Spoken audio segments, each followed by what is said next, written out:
So good morning and welcome to our first Tech Talk of February. My name is Wayne Welk, and I'm just going to introduce our guest presenter this morning and the topic. And today's topic is going to be energy management and with an overview of the Allen-Bradley PowerMonitor family.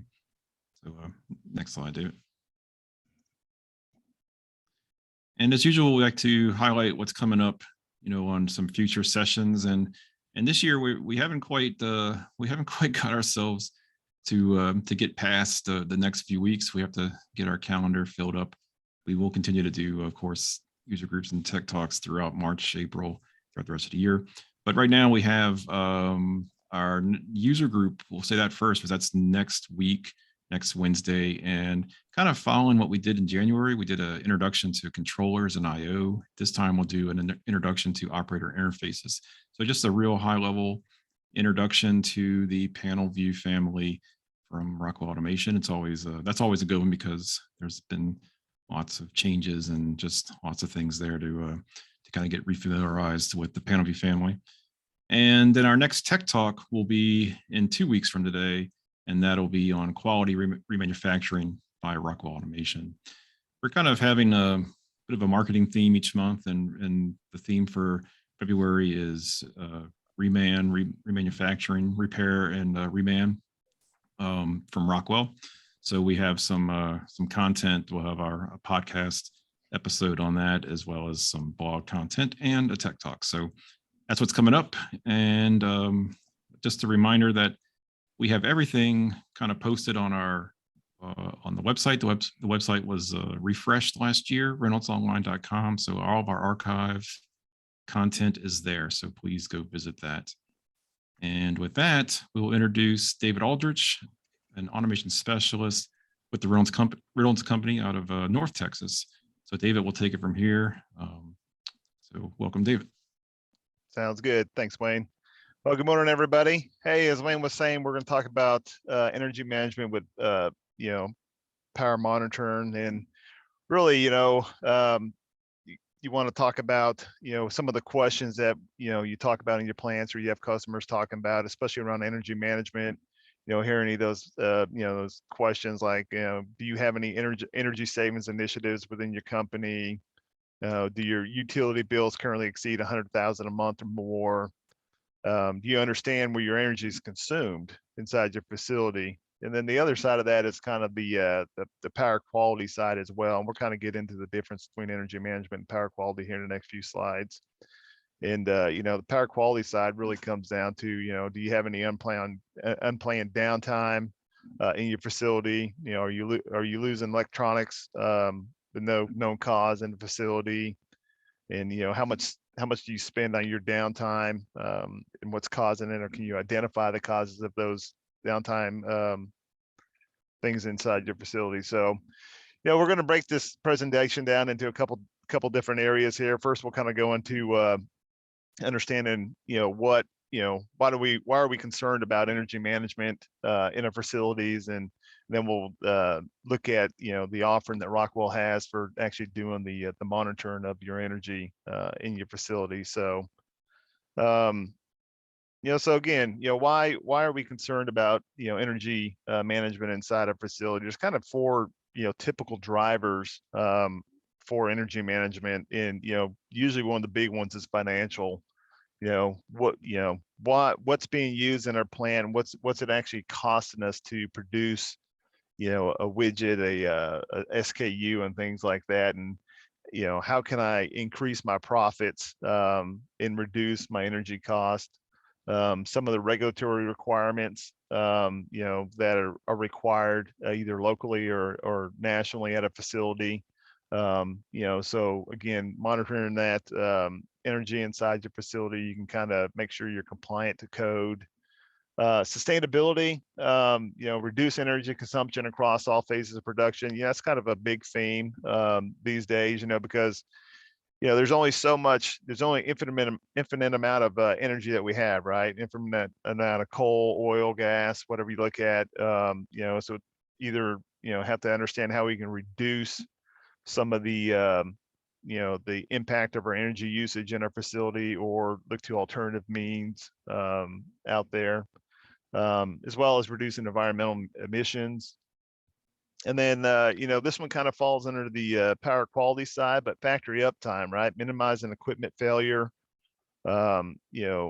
minimizing scrap, and really making sure we have good power quality in our facility. Some of the key factors that, people also look at is, trying to understand why we need to do this is, understand that, 65% of the electricity in our plants is typically consumed by electric motors. And that's a big number for the plants. And understanding some of the loads in the plant, identifying unnecessary or inefficient processes in the plant due to maybe aged equipment and stuff like that. But that makes up like about 30% of your energy usage as well inside a plant for inefficiency is older products, things of that nature within your plant. So. And then, what are the uses? Why do we want to have the power monitors? Improves the visibility to our energy usage inside the facilities that we have. Some of the challenges that are out there, again, are some of the ones that we talked about earlier. Reducing our energy consumption, be maybe more profitable, reducing operational cost. And really, this slide here is, we're in the electrical industry here, but the energy savings inside a plant really covers that wages term that you may be familiar with, which is water, air, gas, electricity, and steam usage in a plant. So although we're focusing around electricity, a lot of this stuff applies to all those other forms as well. And bringing that all back to a central location, understanding your complete energy consumption within a facility. And then, thinking about, using what you currently have inside the plant, there's probably places inside your facility now that have energy monitoring capabilities that aren't being tapped or used. But really just bringing in awareness to help reduce energy savings is what these monitors can do inside your plant. Some of the trends that are out there, this is, I like this slide because kind of, look at it from the past, and, energy was just looked at as an overhead, right? We got our bill, we paid it, we made our widgets and went on our way. But, it was really just an overhead. If a meter was being used in a facility, it was, for shadow billing to make sure, what you were being charged from the utility company is what you were actually consuming. So you can make sure you weren't being overbilled or underbilled or whatever. But then, currently, probably a majority of the customers, the energy trends are, trying to understand where we're paying for energy in our plants is kind of done on a square foot basis. You can see a picture there where they have different parts of a plant broken down, and based on that square footage of that area is they're allocating that cost to that product line or whatever, and that goes into the cost of goods. So you really again seeing that cost per square foot is kind of where most of our customers are at these days. And it's again broken down by departments or shifts. But moving towards the future, when you have the smart devices out there, which we'll talk about later, plus the power monitoring devices out there, you can really get real-time models determine your optimum production and purchasing power. Now we're getting down to, hey, how much per SKU or how many BTUs per unit, and how to increase your cost, lower your energy costs to increase your profits on those items. So that's kind of where the energy trends have been, and what we're looking at. And before we go any further, the two words energy management and power quality are kind of used interchangeable, but they're actually two different things. Energy management is focused on energy consumption and the items you typically see in your utility bill. So that's going to be consumption, demand, power factor. those type of things that make up your actual energy management within your cost. So inside your plant. So those are direct costs. You know, you're gonna get a bill from the utility company. You've got to pay that. Power quality, though, is focused on the reliability of the power coming into your facility, and it's typically an indirect expense, which is associated with some sort of downtime or scrapping of product due to a power quality event. And you know, those power quality events are usually 20 to 30 times a year within a facility. Can be anything from an interruption to a voltage sag, under voltage, a surge, noise. Those are kind of the more common ones. Harmonic distortion within a plant too. So again, energy management, you know, it's providing solutions that enable customer to optimize the consumption of energy in their plant or at their specific process. So it's good to understand those two differences between those two, and that energy management is really just monitoring the, you know, getting the monitoring of your energy usage in your facility, understanding that, where power quality is really going into identifying the source of the poor power and coming up with a mediation to get rid of that. But when we think about energy management, you know, why are we metering and monitoring those things? There's kind of three basic tenets that you know, we're seeing that the customer wants to see inside their facility, and that's consumption. You know, that's just how much energy am I using, has been used, how much power has the whole facility used. Sometimes you'll see sub-metering to find the largest user inside a plant. And then demand, this refers to your peak usage of power in a given window. You know, a lot of customers can be penalized for high demand during certain hours of the day. And then the other thing is load profiling within a facility. This is where you're trying to track or log the monitor of real power versus apparent power that, you know, maybe a line or a machine has, and you know, that builds a profile of the power usage for a specific task. And that way you can, if you look in that bottom right hand corner, you know, typical utility bill is consumption, demand, and then that kind of leads to the power factor penalties. So if you can look at the load profiling and you know, help reduce some of that power factor penalties that you have in your facility. Again, that's another reason, you know, we use energy monitors and want to pay attention to that.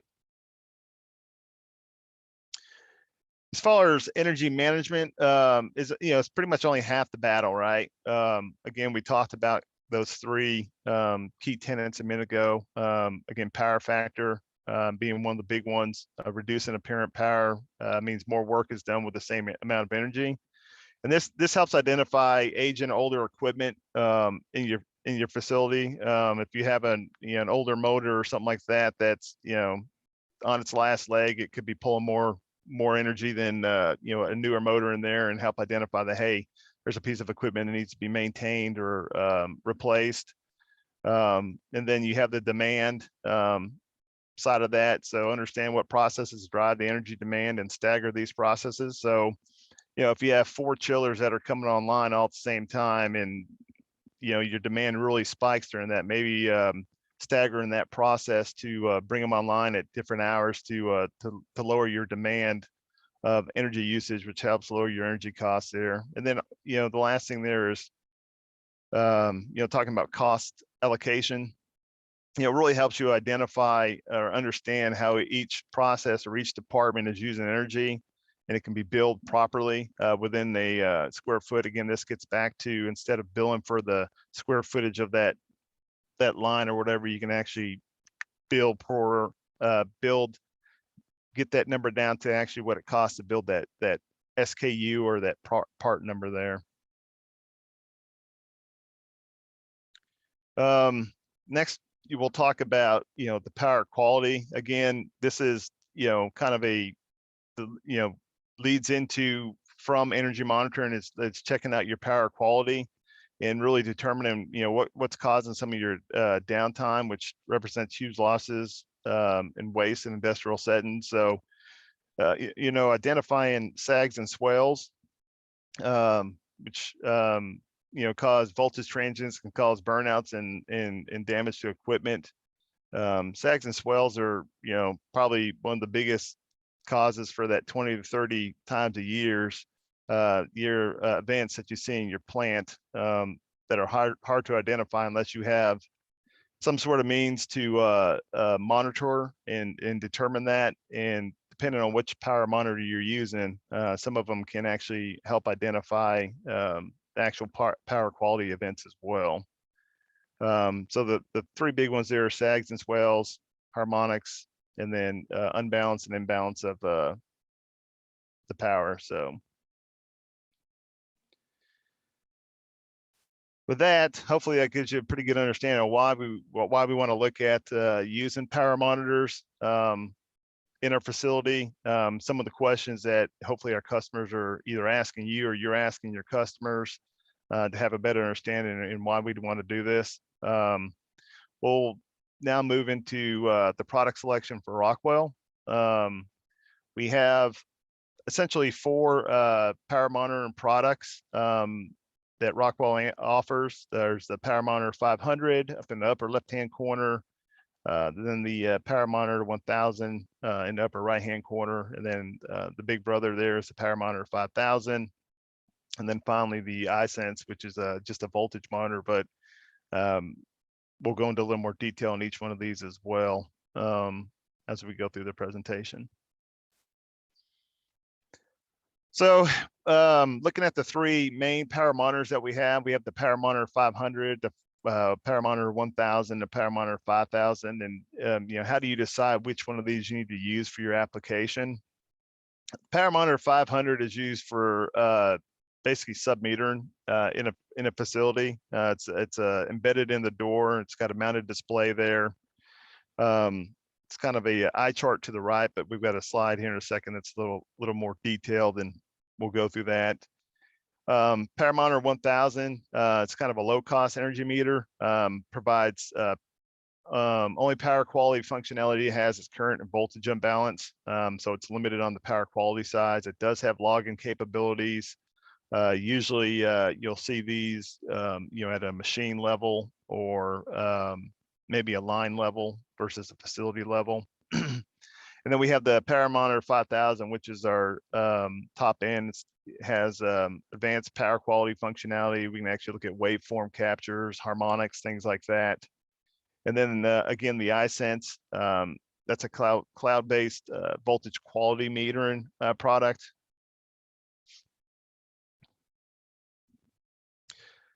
Looking at just the PowerMonitor comparison here, again, the PowerMonitor 500, that's on machine. You mount it in the door. You'll see a lot of these in their motor control centers or in control cabinets for maybe a specific piece of equipment or a specific line.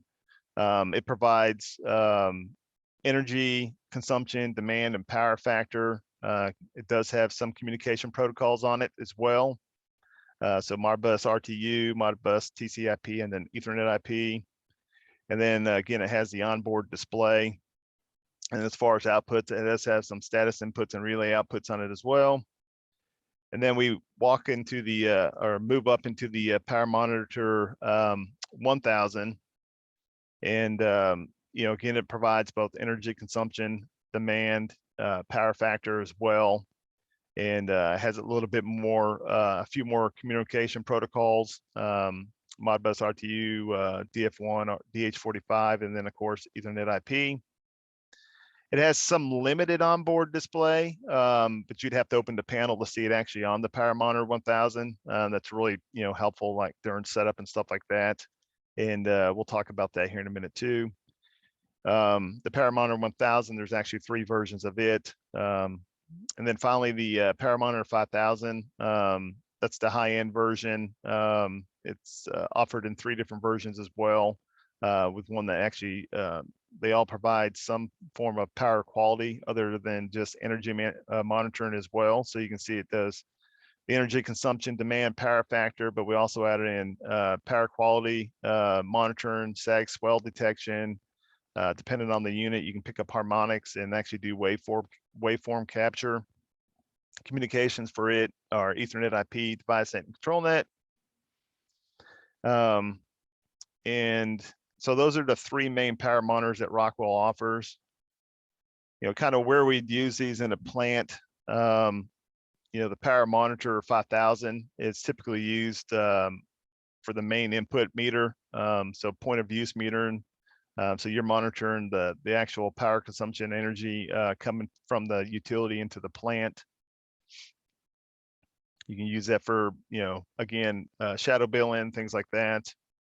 And then the PowerMonitor 100, again, this is a sub-metering device, so kind of point of use metering. So here you can see the different places with the different lines or different areas within the facility. You can gather that data, do sub-metering for each department or each section of the plant using the PowerMonitor 1000s. And then finally, the PowerMonitor 500, again, point of view sub-metering. These could be identifying, individual motors or individual machines within the facility as well.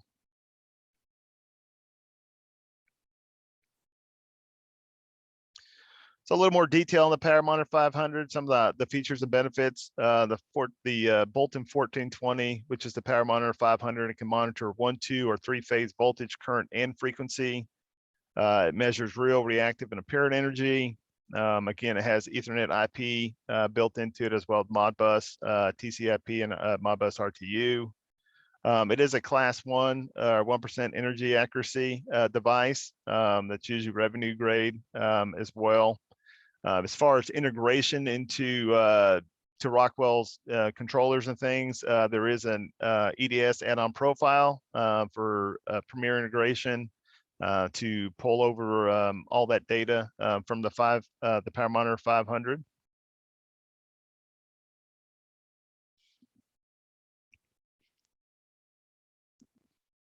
Next is the PowerMonitor 1000. Again, this is the small one used in side panels, typically, again, for maybe a line or a section of the plant.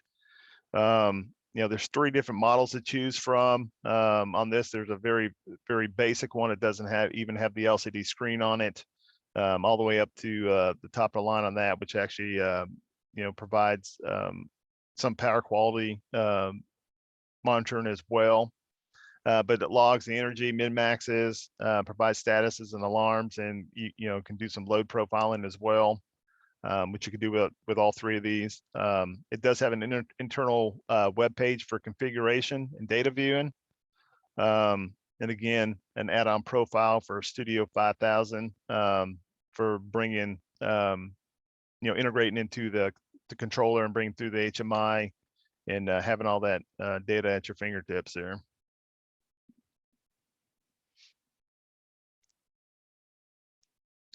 Last is the PowerMonitor 5000. Again, this is the kind of the top of the line Cadillac version.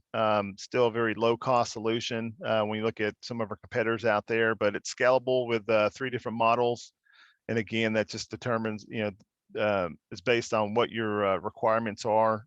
If you do want to have additional power quality monitoring well for waveforms or harmonics, you choose the model based on that. It has up to 20 user configurable set points. You can set alarms with it, 4 voltage and 4 current channels for each electrical cycle. Can measure up to the 127th harmonic. It also has an internal web page for configuration and data view, as well as an add-on profile. One of the nice features on this as well is that for some reason it gets wired up and a wire gets landed on the wrong phase or something like that, you can actually through the configuration go in and virtually change that configuration, so you don't have to call the electrician back out to rewire anything. This one actually has a higher energy accuracy with it as well. One of the things that customers also like are displays to put near the PowerMonitor 5000. Rockwell does offer the 1426-DM display module option, which actually allows you to connect up to 3 PowerMonitor 5000s to it. It comes preloaded with all the screens you need for taking a look at the different energy and monitoring and power screens on it. So that's a nice feature. And then, you know, some of the other additional features that the 5000 has over the other ones is, it, you know, provides some snapshot logs of events. So if you do have a power quality event or something like that, it will take a snapshot of the you know, all the set points or all the different points that you can take a look at with inside it. And then, you know, some of the other things that are available for our power monitors are there's additional accessories. There's an accessory kit that Rockwell sells as well, because typically, you know, you're bringing in, you know, voltage and then current. The current's limited to 5 amps, so typically you'll need a CT. If you're going from medium voltage to low voltage, maybe have some PTs or something like that. And so there's an accessory kit that, you know, has all the fuse blocks and shortened blocks that you'll need when setting these up as well. So keep in mind that that's available in one part number and easy to get all those components.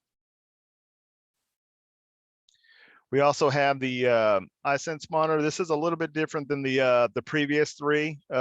This is a cloud-based product that performs voltage data login when there's an event in the facility. So the customer installs this off their 3-phase power. It's self-powered, and the only other thing you need is an Ethernet connection to it. It's connected to Rockwell's iGrid cloud storage service, and then customers are able to log in and see the different events. You can actually sign different people up in the plant to be able to get in and look at it. You can set up alarms if you have an event to email or actually send an email or SMS text message to the person in the plant. But this is a really nice device as well if you're just looking to do some voltage monitoring and really try to understand, you know, what kind of power quality issues you may be having. A lot of times we'll suggest these if you know, you're having issues in the plant where you're having brownouts or anything like that, so you can really identify you know, how much voltage is being lost in the facility, so you can identify what kind of mediation that you may need, be it the, you know, UPS or dynamic sag correctors or anything like that. And last but not least, you know, you probably have a lot of these devices in your facility already, and I like to bring this up because a lot of the newer products from Rockwell have you know, energy monitoring or power quality monitoring built into them. When you look at our full voltage starters, we offer the E300 overload relay, and you can actually get a current sensing module on that monitors voltage, current, and ground fault at the same time. And when you use that one, you are able to pull in all those data points through an add-on profile and monitor power that way as well.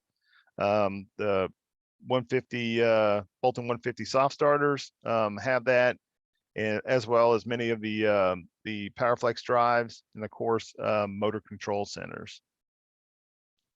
So just be aware that you probably have these products in your facility already, and it's just a matter of unlocking that data and start pulling it up and using it to identify your energy consumption and usage within your plant. So with that, that is all I have. Are there, I guess I haven't been watching any questions, but looks like that's all we have. If you have any questions or anything like that, please reach out to your Reynolds account manager or reach out to one of the specialists, and we can help you with any other selections on the power monitors that you need. Thank you.